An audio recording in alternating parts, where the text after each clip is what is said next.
Okay, we are gonna jump right in. I don't know if you guys have been here since I've handed this is the full everything that I've done for the Old Testament. Who doesn't have one of these full Bible overview packets? I think you do. You have one of these? At home. Is my last name still on? No. You've got one. I got one. You've got one. Do you have one? Oh, I just gave you one. I don't think I had the full one. All right, the full packet. I think it's right under there. This is the full packet of all the Old Testament stuff.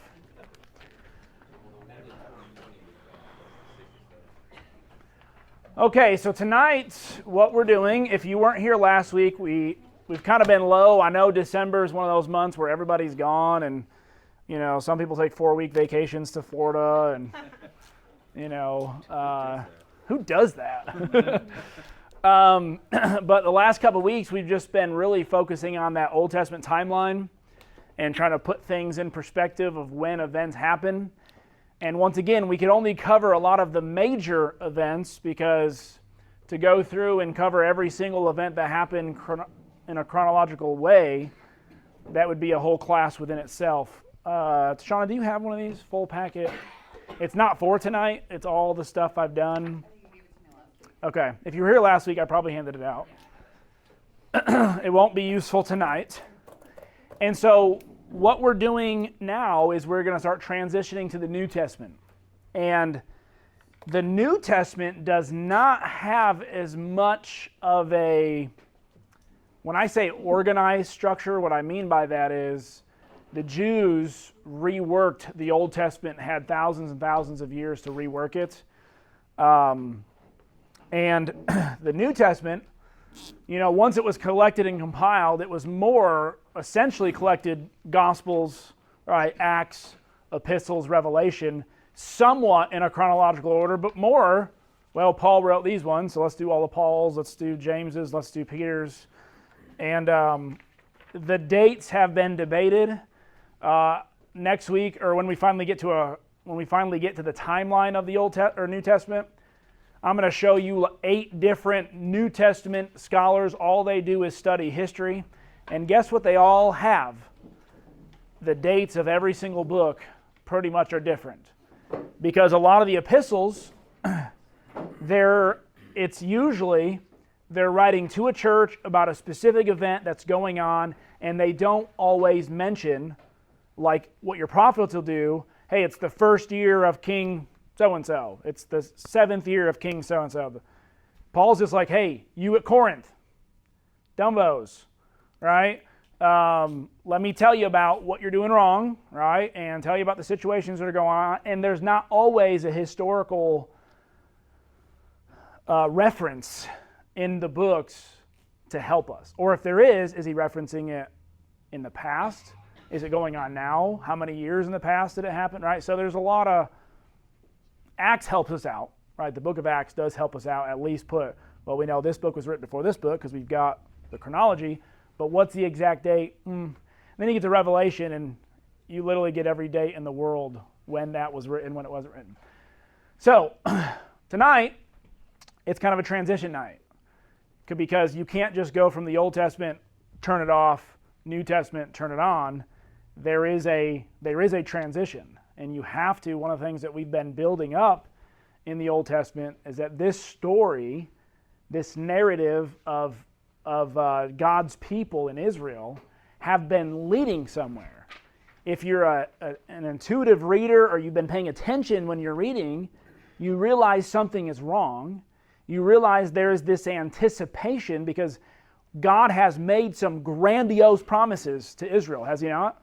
What are some of the grandiose promises that you can find in the Old Testament that you never see really fulfilled in a full way? A Messiah, right? Who's the Messiah? There's been a lot of saviors in the sense of, judges and prophets and kings on a minor scale, but when you start looking at the work and the scope of who the Messiah was going to be and what he was going to do, nobody fits that description. What else? Forever kingdom. A forever kingdom. right? A kingdom that cannot be destroyed, will not be shaken. And, Israel at times think they're in it, and God reminds them that if they were in it, this is what would be going on in it. And since these are the things that are not going on, you're obviously not in it. And that's a lot of your minor prophets are actually speaking towards that idea of what the Messianic kingdom lifestyle will look like, what the spirit of the new kingdom will be. And it basically goes, so measure yourself up. And they go, ooh, yeah, we're not there. What else? So we talked about Messiah, so we're going to this will kind of help us. What is new about the New Testament? All right, when you call it a New Testament, what is new about it? So, Jesus, so we have Messiah, right? You mentioned kingdom. What else? What else have things that we've been reading? A lot of my emphasis have been in some of these books. What are we waiting on? That's going to be new under this new covenant. Probably a better word than testament, but since everybody's familiar with testament, we use it. Okay. So sacrificial system. Sacrificial. I probably spelled it wrong. System. Anything else? What are some big deals to the Jews? What are some things they put a lot of emphasis on? They were the only one. It's going to be different. They're the only people in the Old Testament mentions something about everyone being part of God. So let's say nation. That's a little better, right? So a new nation, people.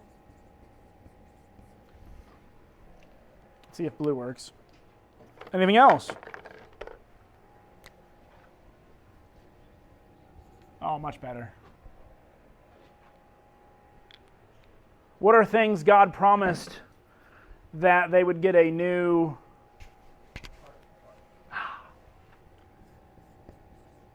So we're looking for a new heart, new, what animates your body?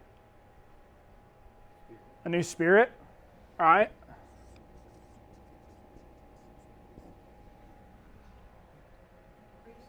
Priesthood. There's a reason why I'm making this list, by the way. Purpose? A purpose, so... We'll call it a renewed purpose, yes. Because remember, things that God desired of Adam and Eve, what they failed to do and what they failed to be, God continually renewed, and it was to spread the glory of God right throughout the world. You guys are missing a big one. Like, Jews love, they put so much trust in this thing. Temple. All right, it would be this new temple. Someone else said something else that I think was important. Did you say? Law.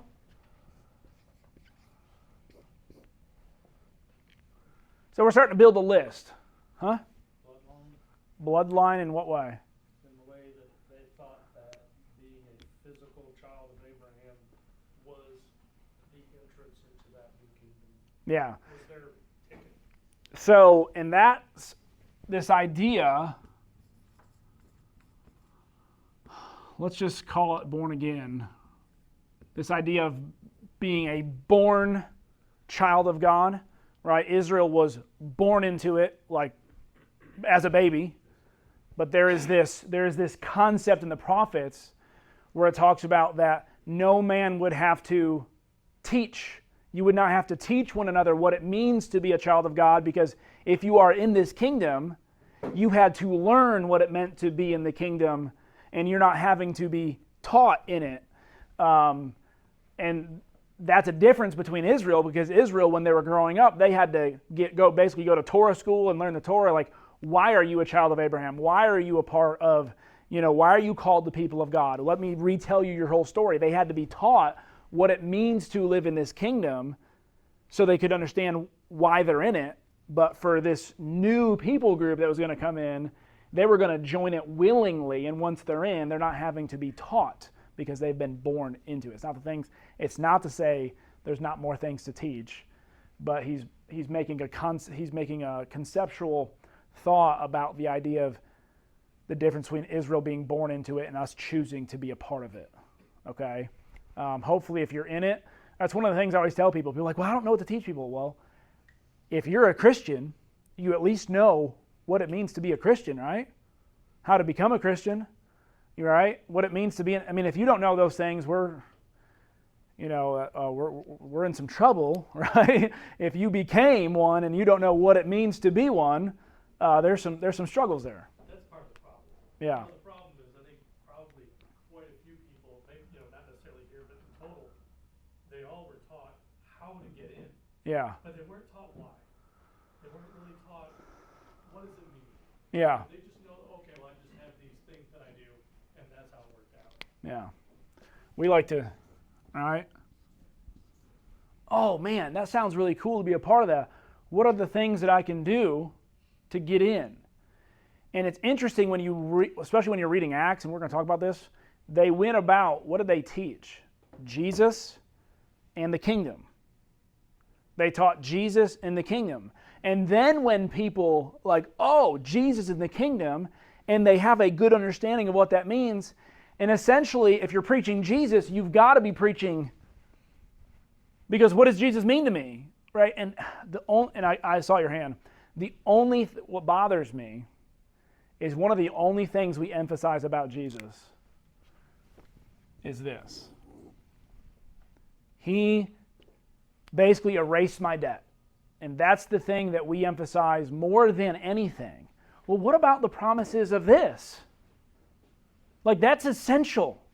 And we don't talk about this a whole lot. Yeah, it's there, but this, I'm good. I'm in. I'm good. My sins are washed away. Now what? Right, now what? Well, you got this. God has breathed life into you. He's given you a new spirit. Well, what does that mean? What does that look like? Where are those promises found? What's the difference between what Israel had in their spirit and heart and what Jesus provides for us in our heart and our spirit? What's so great about it? What's the promise here? Right? And then the idea of temple comes in, your body being the temple. Well, if you don't have a foundational understanding of what temple means and what temple signifies under the Old Testament, temple's okay, God's Spirit lives in me. Well, what does that mean? What does that look like? How does that affect me? All right, okay, Carolyn, before I go too far away. Okay, I think one of what Ryan said was our children, and I was one that was born into a Christian home and grandparents and everything, and so it's taken a long time where, you're brought up in this. And so there's some things that you've missed. Yeah. And so that's a danger, I think, that our kids are in Yeah. when they don't know really they know what they're supposed to do, but to know the reasoning behind it maybe. Yeah, and the whys. And here's, whenever you ask somebody well, why do you go to X and X church? Many times well, that's where my family goes. And, which is neither good nor bad necessarily, right? But you want to really, if you're answering that question, your first response of why you believe in Jesus or why you attend a certain congregation or why you do whatever you do is because your family has done it, we're kind of falling back in that Israel trap, right? Israel was born into the right family, had the right worship, all the things, right? The sacrifice system, the priest system, they were right. Remember when Jesus meets the woman at the well, and the woman at the well is well, the Jews think their mountain special, we think our mountain special. What does Jesus tell her? No, the Jews had it right. Right? Jews had it right. But that's never really been the point. It's always looked to something greater, and you've been waiting on Messiah just like they have, and I tell you there comes a time when it's not a mountain. It's not a specific mountain by which you worship, But the point is they had the right mountain. Then why is the Old Testament full of them getting it wrong, right? So, and a lot of it comes back to they never really made the choice to dedicate themselves to God. And that's why at every major event that God is bringing, when God brings people into the land, crosses a sea, builds a temple, what is God always asking them to do before they do any of that? To consecrate themselves. What does it mean to consecrate yourself? It's a word we don't use all the time, right? But what does consecration mean?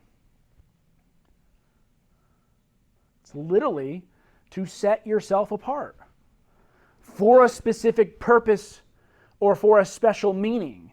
You are preparing yourself. Well, when you're going into the land and you're about to consecrate yourself, you've got to ask yourself, because a lot of times those promises were made to generations before you. Right? When they finally go into the promised land, they were not there at Mount Sinai and heard God speak, many of them, unless they were 20 and under. But 40 years later, you've got a whole other generation that's come along, right, of 40 and under, who were not there at the mountain and heard God speak. So what are we doing here? What land are you talking about? Why are we going in? Well, because our fathers have been marching around a wilderness for 40 years and we need some land. No, right? No. There was a promise made to whom? Abraham. How many years ago was that before even Mount Sinai? Over 400 years before that.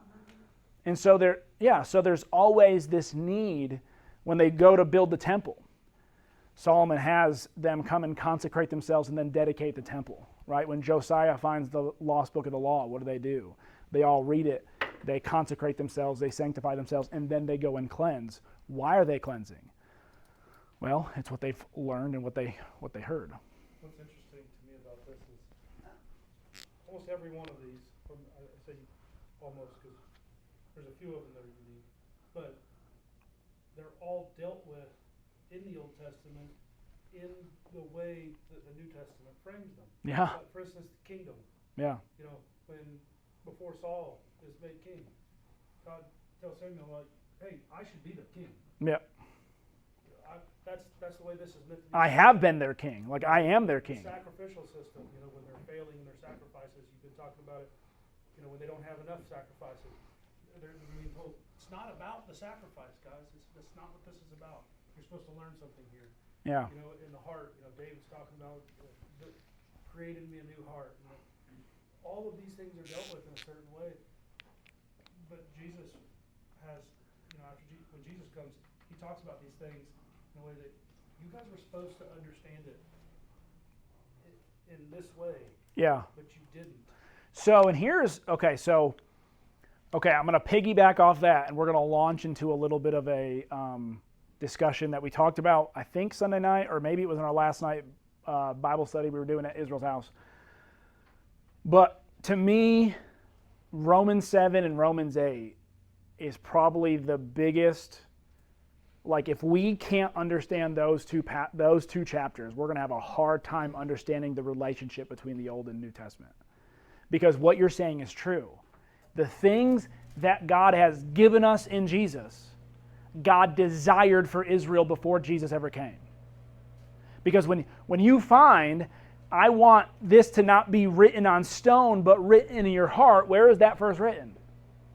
Where are those words first found? In Deuteronomy.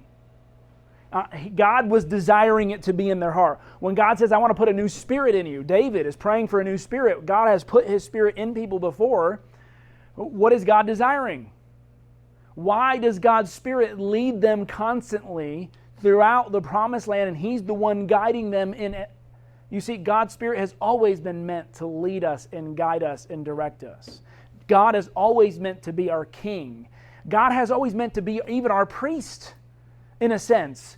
I mean, you look at when God comes down in the tent of meeting and Moses is not able to enter into it. That tent of meeting is a representative of God and us not being able to be fully in God's presence, right? When Moses wants to see the face of God, God goes, no. But you can see this smoke, right? This cloud, and my voice will come out of it. It's kind of like when Moses sees the burning bush. Come And that burning bush, what did Moses have to take off? Take off his sandals because this ground is holy. There is a representative of a holy space where an unholy person like Moses can commune with the divine. That's exactly what Jesus gives us in a way that Moses could have never comprehended nor had because of one problem. Sin, right? And Romans 8 talks about, in Romans 6, Romans 7, Romans 8, it's designed to tell you that under this old system that we've been talking about, was the law bad? Was the law imperfect? If there was a weakness in the law, what was it? The people following it. The law was weak in the sense of it could not save unholy people because sin has separated us, right? And we become a slave to it. So the entire Old Testament, when you look at the 400, some odd, or 619 commands, it's all about dealing with, most of them are dealing, we're spending most of our time trying ourselves to rectify this problem. The entire book of Leviticus and, the sacrifices that they're having to go through is you've got to spend a whole lot of time, of your time and effort and money and resources going into saving yourself from sin. And what you were supposed to get out of the book of Leviticus is you just couldn't.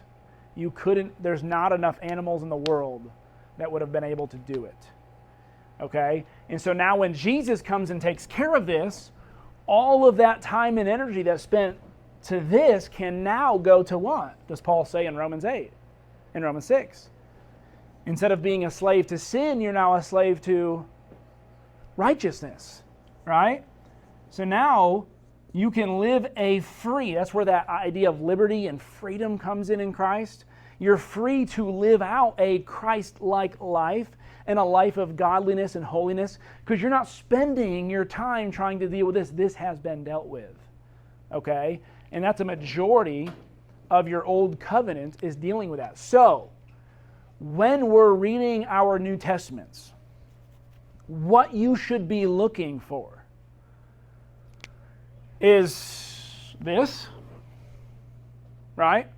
You should be looking at the Messiah. Now, where do you find out about the nature of the Messiah? Where do you find out what his nature is going to be? Old Testament, right? What his work's going to be? Where he's going to live, right? What family he's going to be born into? What time period? You've got a lot of hints. That's why, when all the signs are happening and the shepherds start seeing it and there's astrologists often and they see the Star of David and they recognize, there's something there, that there were signs that were meant to go, it's that time. It's that time. His nature, his work, all those things teach us about it. So what you should expect from the New Testament is it to display a Messiah who is living out the nature of the messianic principles that people like Isaiah and Zechariah and Ezekiel told us this is what the Messiah would come and do. This is who he would be, right? And so when you're reading the Gospels, this is going to be kind of our little bit of our overview. When you're reading the Gospels, one of the things that we talk about, what is Matthew's major point in the Gospels? Jesus as what? Jesus King. Matthew is so concerned that Jesus is king and he is bringing his kingdom. It is his theme. It is his emphasis. He will take parables that Mark uses or Luke uses and he will spin them to talk about kingdom stuff when the other guys will use it and talk about other things. Okay? Who is he mainly writing to? Jews, right? It's a very Jewish book. And if the Jews are going to accept Jesus, they need to first see him because Messiah was going to be king, right? Kingdom have come. If they can't see this, the Jews, they're not going to see Jesus, right? Mark, what does Mark emphasize? What is Mark's major emphasis? It's the shortest of it. It doesn't explain a whole lot of the parables. It doesn't explain a whole lot of Jesus' teachings. It just does what? Boom, boom, boom. He did. Jesus did. Jesus did. Jesus did. Jesus did. Jesus did. It's all about, literally go read it. Jesus did this. Bam. Jesus did this. Matthew will spend, a whole chapter or a whole, 30 verses on this thing, and Mark's just wanting to list them. And he's just, because there was works that this Messiah would do, and who was Mark traditionally, who was Mark written for? Who did Mark write to? Romans, because Romans cared about doing. They were a people who just do. I don't care about all the speak. They're not Greeks, right? They're not sitting around, at the amphitheaters and listening to Greek speakers, debate the meaning of life and these gods. They're not concerned about that. They're out doing. Okay, so that's a lot of your more Roman audience. When you get to Luke, what is Luke's major emphasis?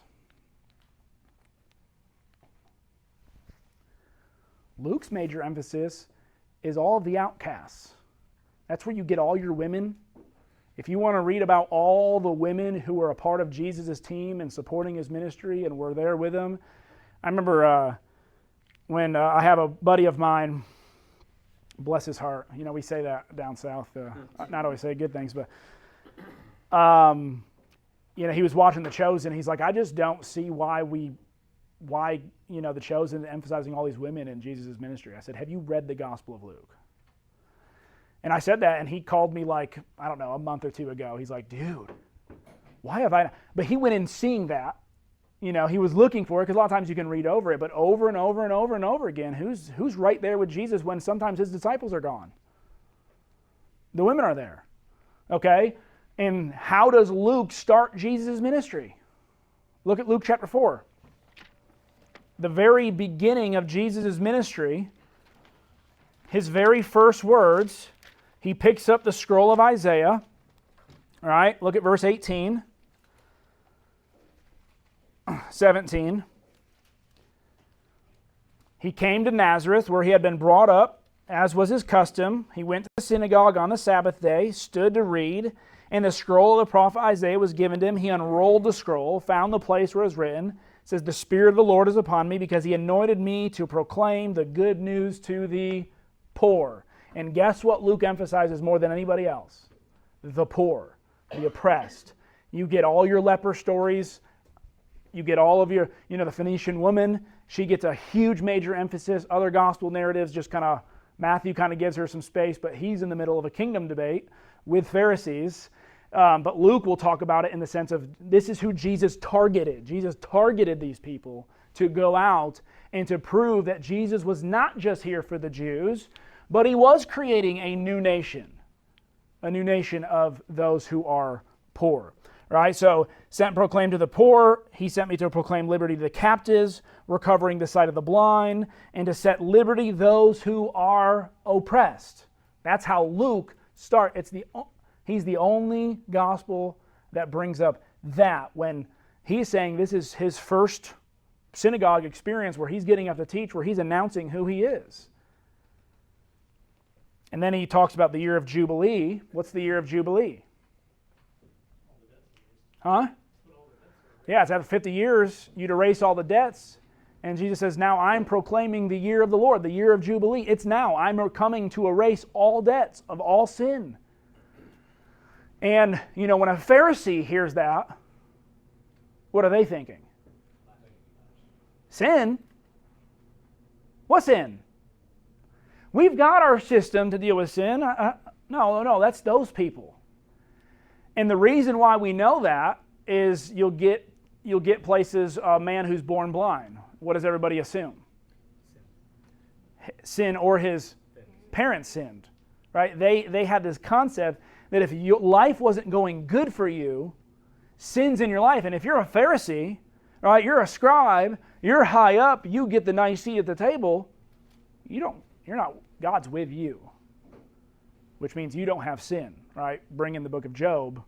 They took that, they hung out. They would have been friends with Job's friends, right? Not Job himself, okay? And so Luke really emphasizes that. And then you get the Gospel of John. Anyone know what the major emphasis of the Gospel of John is? So that you may believe. Now, and John is writing to Christians much later, right? The Gospel of John is a much later gospel. All those other gospels are out there. So he's not concerned about getting all the details right like Luke was, right? He's writing to Theophany, and he is writing a detailed and orderly account of all the things that happened in the life of Jesus. All that stories have been out there, but what is starting to dissipate as time goes on?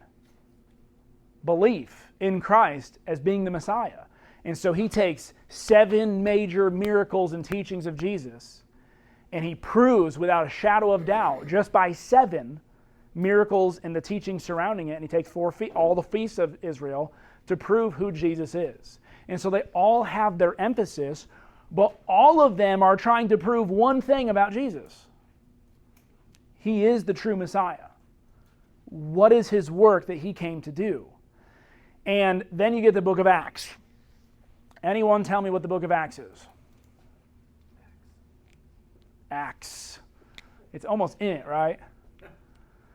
Now, it later became called the Acts of the Apostles. I'm not the biggest fan of calling it the Acts of the Apostles. One, it's an Acts of some of the apostles, right? It's not even all of them. It emphasizes mainly Peter and James at the beginning, then it switches to Paul, and it stays with Paul for basically the rest of the book of Acts. But who's writing the book of Acts? Luke. Who is Luke writing to in the book of Luke? I already mentioned it once. Did I say Theophany? Oh, Theophilus. Theophilus. No, Theophilus is I believe, it can mean lovers of God, the word, who he's writing to. I think it's actually an official who's wanting to know, like a royal official, who's wanting to know about Jesus first. And so Luke and Acts, and then Acts is written to the same person. So it's part 1 and part 2. And who is the guy asking Luke about? He's asking him about Jesus. And I remember reading, I think it was John Stott's commentary, and he talked about how the way that he structures Luke and Acts is Luke is the ministry of Jesus while he was here on this earth. And the book of Acts is Jesus' ministry from heaven through his church and how it spread. Because when me and Edwin were doing the daily readings and we read the Gospels and we read Acts, what I found is literally the book of Acts is almost a repeat of Jesus' ministry just with his followers. The things that they go through, a lot of the situations they find themselves in, you're like, this is Jesus' ministry, just now found in the life of people. And the book of Acts ends in a very weird spot.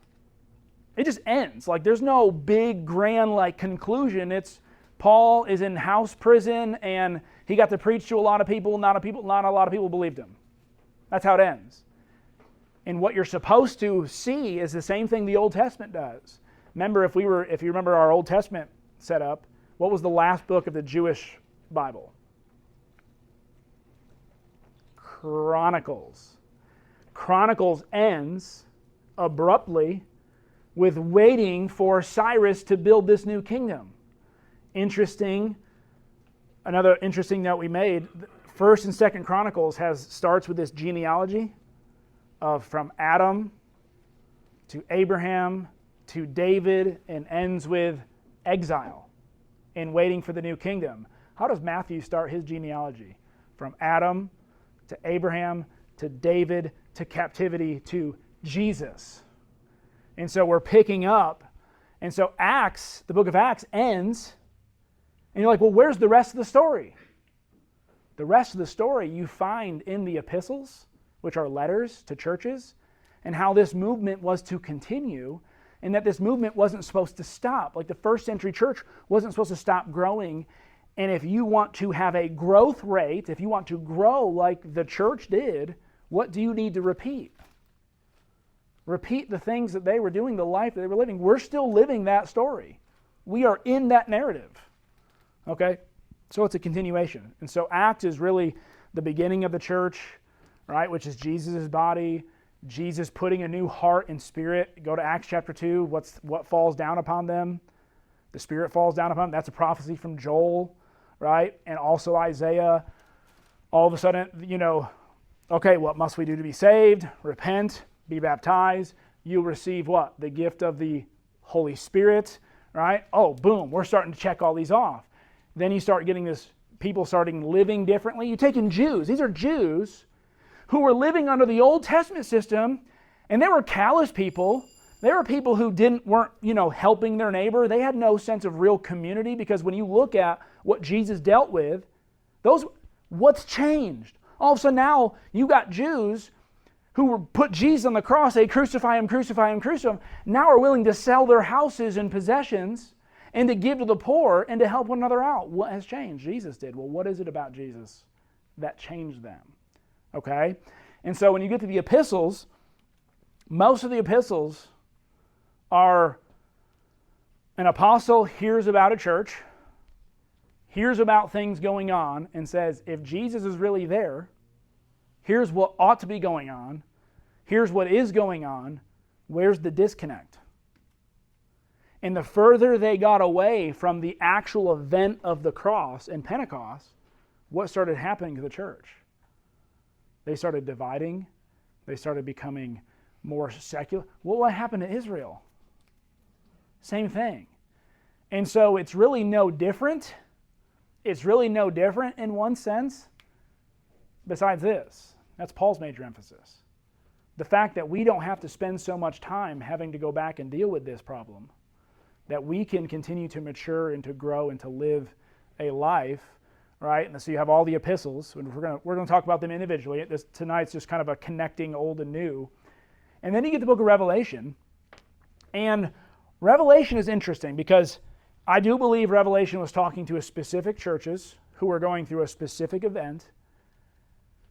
But John does it in such an awesome way of retelling all of Israel's story through the church, using Old Testament prophecies, not just to, I think we emphasize too much, right? There's the mail route, and he tried hiding the message from the Roman officials when they would see the letters. I think that's a part of it.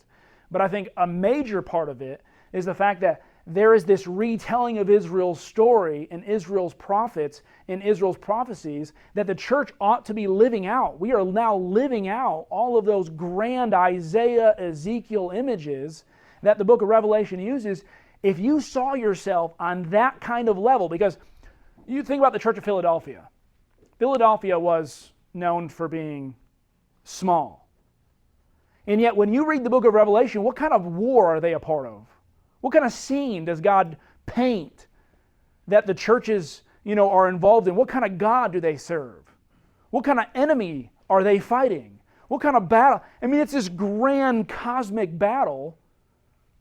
We've got like 20 people over here in Philadelphia, whatever a small church, it is. I'm sure 20 is probably a good representation of what a small church would be. How are we able to fight? And God says, man, I'm going to open doors for you guys. And this small church has a better name to itself than like Laodicea, who could, rich. They didn't need no money. They didn't need nothing. And it allowed them to do what? They kind of got back in their ways, like Israel. Whenever Israel hit a peak, financially, socially, economically, who'd their trust all of a sudden become in? Their trust started being in them and their money and their wealth, and no longer in God. Okay?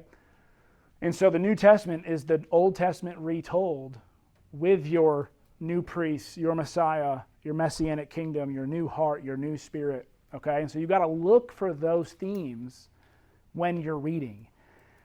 The Bible is not just I need to read this and figure out what moral lesson should I learn from this 3 verses that I just read. Right? What should I be doing today? Just maybe I'll be talking better to my neighbor. It's there, but there's so much more there. There's an intention and a heart behind it because you're a part of a new kingdom, a new community, a new nation. You're now a new priesthood. I mean, there's so many cool things that we don't... Imagine seeing yourself as a priest, like thinking about yourself as a priest who's working in God's temple every day. Then go read what the priests did, what significance God put on them, and you kind of go, that's kind of cool, right? I'm a priest. And Jesus says that one day we're going to rule with him, and we're part of a kingdom that's going to rule over the world, and not in a domineering way, because how did Jesus rule? Through serving and loving. And Jesus says, if I want to be like him, I got to pray for my enemies, love my neighbor. And you're like, man, I can attain Christ-likeness in my life by just living out Jesus' principles. That's awesome. You, as a man, can be like God by doing simple things, like if you have a cup of water and that's all you have, serve somebody with it. You're like, that's what makes me like God? Yeah. That's what makes me a part of the kingdom? Yeah. That's what shows that I've got this new spirit and heart? Yeah. So there's a lot of cool stuff that I think we're going to discover as we go through these books and kind of give some general overviews. Any questions, or was that second bell? So no questions. If you have questions, write them down and bring them next week. Okay? All right. Thank you.